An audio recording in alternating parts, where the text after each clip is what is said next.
All right. If you don't know who I am or where I am, my name is Konstantin. I'm currently on Svalbard, which is in the Arctic, and I'm standing right in front of this sign. This sign means that from now on, we are exiting the city of Longyearbyen. The city of Longyearbyen is that way. The sign is right here. We're about to exit the city. This is the polar bear sign, which means that from now on, we are on our own in terms of our safety.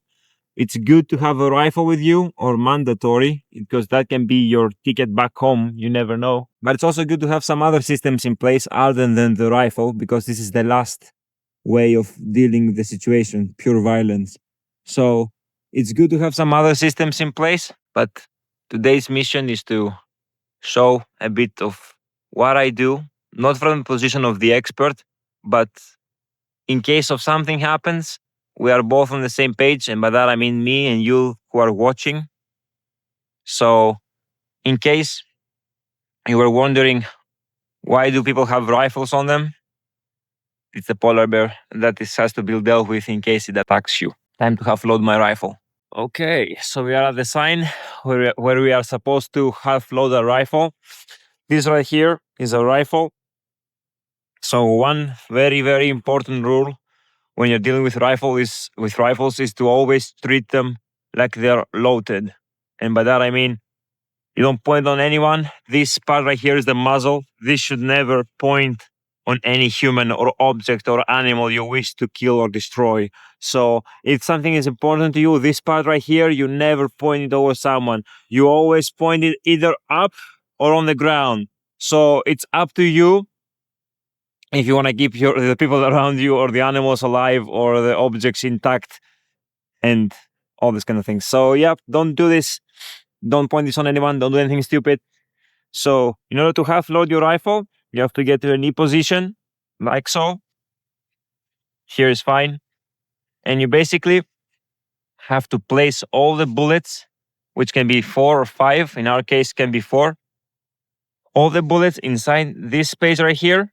This, as you can see, is your rifle. In the inside of your rifle, basically you're placing all the bullets on top of the magazine, and then you're gonna push them down. So when you're pushing this bolt forward, you don't load one bullet in the chamber because this one is supposed to load the bullets inside the chamber.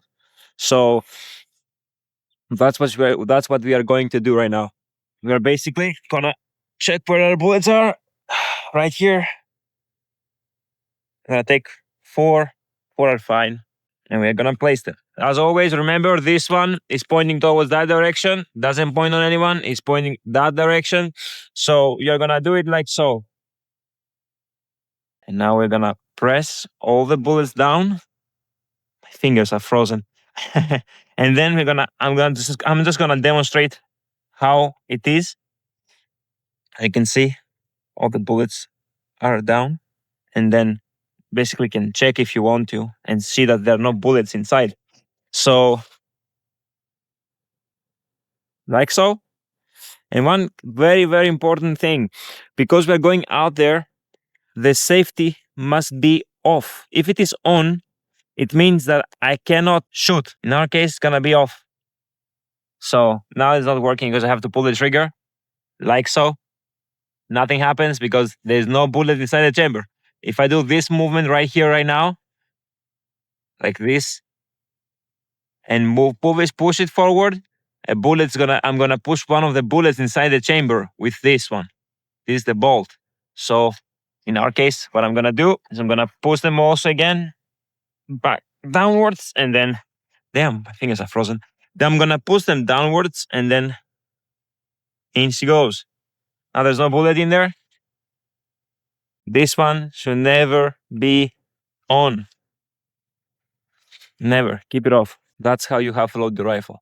And the reason why we do this one is because the likelihood now of me accidentally doing this movement right here and then pushing it forward and then pulling the trigger and this says boom is quite low.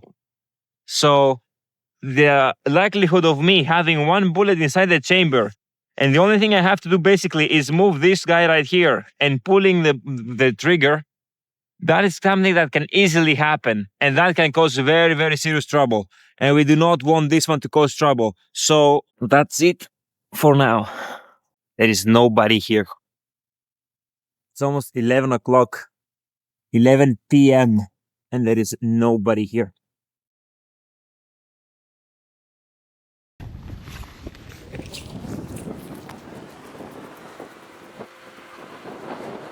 So all these ones right here were carrying these wagons full of coal back in the day, like 100 years ago. A gentleman came here, Mr. Longyear. He gave this last name to the city, Longyear City. And when, of course, Norwegians took over, they named it Longyearbyen. And Mr. Longyear was an American businessman that saw the opportunity of Svalbard, and he wanted to take some huge amount of risk and build all of this and extract all the coal. So he made a company, the Arctic Coal Company, and he tried to extract as much coal as possible. Of course, there were some accidents along the way, and it was more like a seasonal job. The cool thing is that everything you see up here was brought by a boat. Nothing of this was up here. Nothing. Everything you see came by a boat, and somebody's grandpa basically built it up here. One of the things I'm always checking is, of course, in case of if a polar bear appears, what do I do? So it's one thing you always have to keep in mind is that you have a safe, let's say, zone of 14 to 50 meters around you. That is your, let's say, that's how far you can let the bear go. Maybe. So if it crosses the line of the 40 to 50 meters, then you have to take some serious measures. Before that, if a bear is kind of curious to see what you are, you can first of all walk away, not run away, but walk away. Now, I don't know if it's possible to do it in that water, but yeah. But the thing is, if you can walk away and not trigger the predator instinct of the bear, because if you act like a prey, the bear most likely will act like a predator. So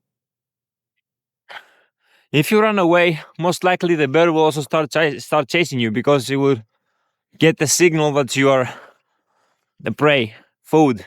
Of course, it can smell you, but yeah, for sure, then it will start chasing you. So running is not an option. If it's possible to take cover or get on a scooter and leave, or something that gets you out of there without you acting like a prey, yeah, hide. And by that I mean inside the building, for example. Yeah, do that. But if the measurement doesn't work and you are very, very close to the bear, like let's say 50 meters, then using the flare gun, which is basically the second layer of protection, since the first one is to observe and see the bear from far away and flee the fight.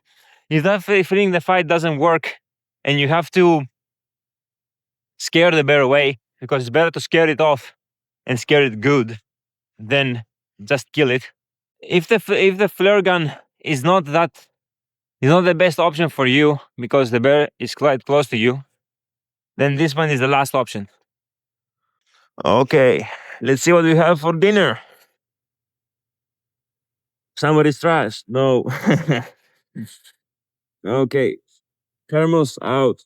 Come out, come out. Wherever you are. Oh, that is turmat, chili con carne. That means it has beans. When I bought this one, I didn't know. I ate this once. I'm gonna eat it again. The only thing I don't like about this one is the beans. The only thing I don't like about turmat is the one that has beans and corn. Corn also. You have to Google what I mean. One thing I'm also gonna do is take some local reindeer tallow outside of my pocket. Ooh, this is tallow. This is local reindeer tallow. Basically like this guy, but I can eat this one, but I cannot eat him. So I'm gonna put this one inside here because I need more calories than what this one has. It has 570 calories. Yeah, I will need a little. I will need a little bit more. You've never looked inside a dry tech? That's how it looks like. It's basically dry food. You can call it dog food if you want to, but for humans. So I'm gonna use this one. It's boiling water, nothing special. I boiled it at home. I brought it with me. I don't know if that is too much or not, but I'll tell you this. I'm gonna put this one down there. Oh, I wanna lose it with that wind. And I'm gonna take out my knife. Close this one. We don't wanna lose its heat. And the wind is taking my towel away. I'm gonna do the other way, like so. Look, it's all over the place.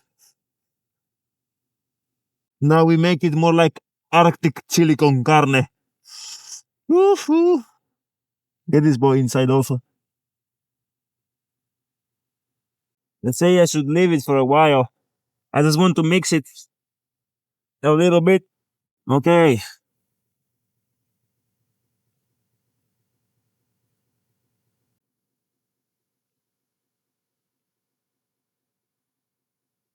Everywhere you look is chili con carne.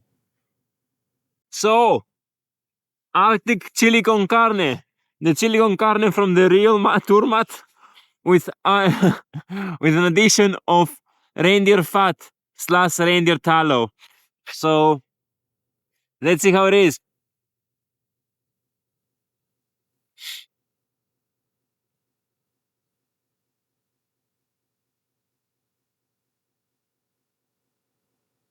It's still crunchy. I need to put more water.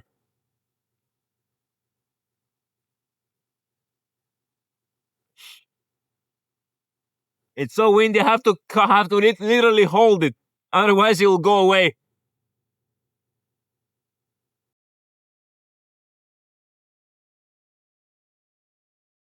I'm gonna give it a mix, just to get the warm water everywhere, so it maybe softens up a little bit. And if it doesn't, I'm just gonna eat it how it is. I'm so hungry right now. I don't care if it is crunchy or not. I want to eat it so bad. My mouth is getting so watery right now, just literally by watching it. So I know these beans are quite a bit difficult to get more soft. I don't really know if I boil this one, if it will actually become softer, you know. So yeah, that's a question for a different time.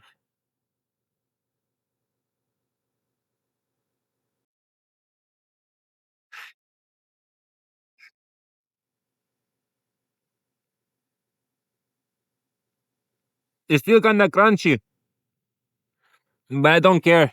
I'm gonna eat it anyway now. I'm so hungry.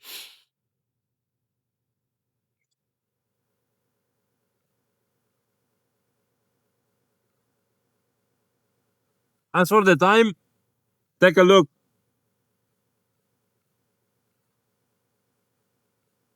I have chili con carne everywhere. And look at the sun at midnight. Midnight sun in the Arctic. Who would have thought? If you would have told me maybe like 3 years ago that you would be in the Arctic and you would do these kind of things, I would tell you are mad. Yeah. Okay. This one is finished. So I'll bring this guy in place. Oh, this guy will take his place in my stomach now. And that is dates. I love dates more than anything. Ooh.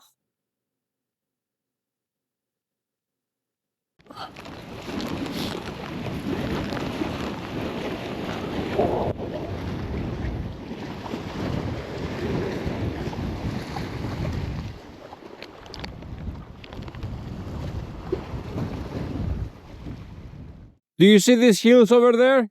The black ones? These right here behind these red buildings. This is all coal. This is coal that is coming from the mine. The one mine that is active still.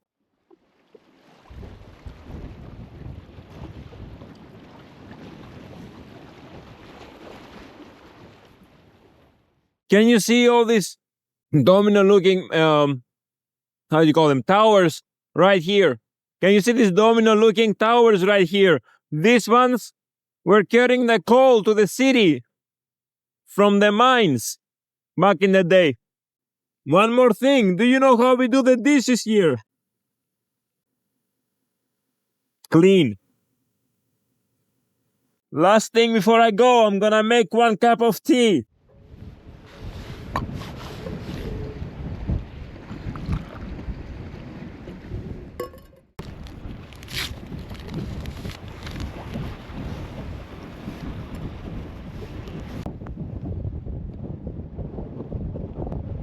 And as always, we take the trash with us.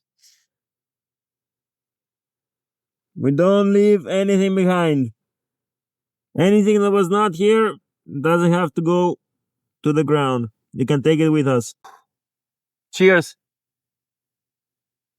Oh, I'm so cold. I don't feel anything. It must be boiling hot. I'm okay. And that's okay too. My hand is a bit frozen, but I don't care. I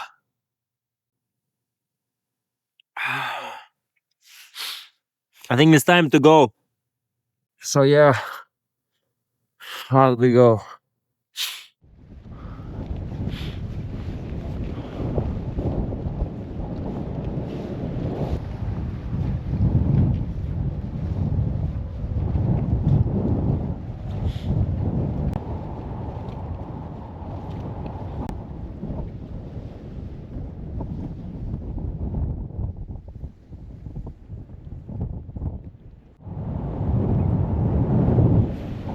Having the best time of their life.